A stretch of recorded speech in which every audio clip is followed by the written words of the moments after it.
Good morning. You're listening to FloorDaily.net, and I'm Kemp Harr. This morning, my guest is Harrell, who's an account executive with Propex. Ann, how you doing?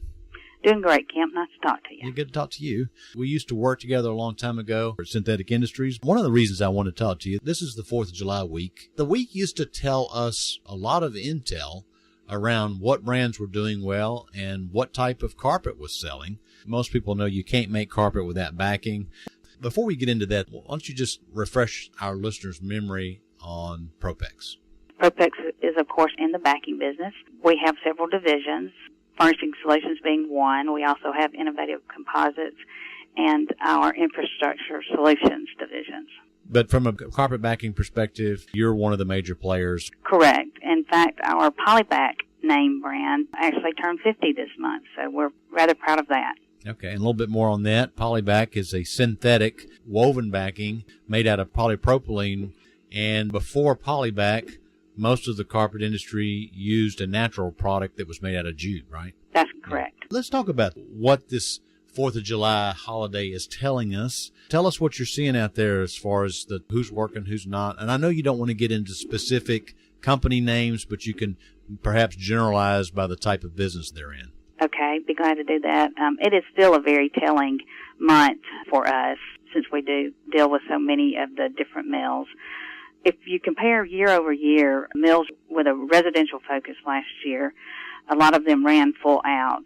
They might have taken a couple of days off, but a lot of them ran very strong last year. This year we're seeing more people with a residential focus actually take some downtime during the 4th, so I think that is telling. Commercial is running strong.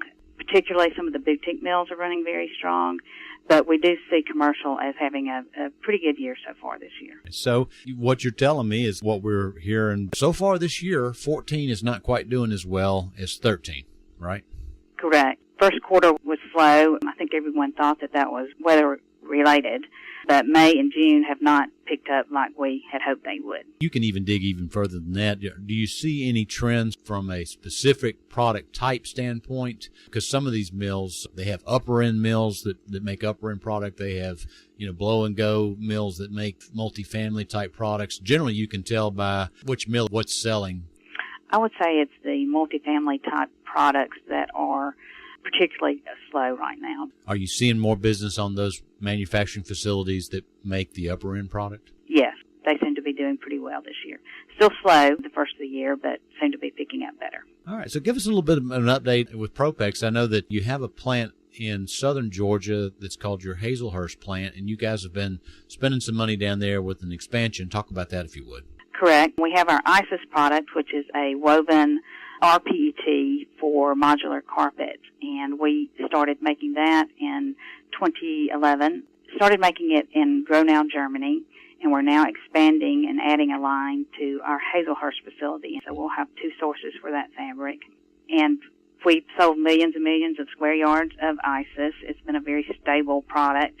And so now, since we have all the experience behind us, we're expanding the line, and we will end up with a portfolio of products to give people different options for specific needs for modular carpet.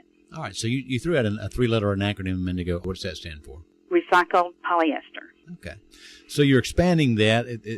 When you first introduced it, there were just a couple of SKUs on it, and now there's more products in the line? That's correct. We'll have some products that have a RPET cap, and that is for tile is getting lower and lower in weight.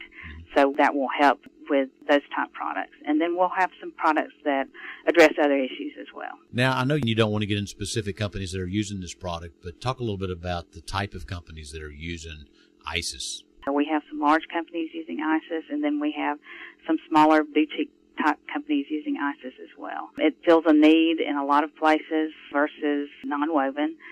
So the product's growing really well, and we're really excited about it. Yeah, and the mills that are using it, are they using it on modular carpet or broadloom carpet? Modular carpet, although it is used some in broadloom when a mill wants to have a gray good and be able to pull and make a broadloom or a tile. It is used some in that area of broadloom. Okay. As Propex looks to the rest of 14, do you think you're going to see a pickup in business, or do you think it's going to continue to go as it's going today?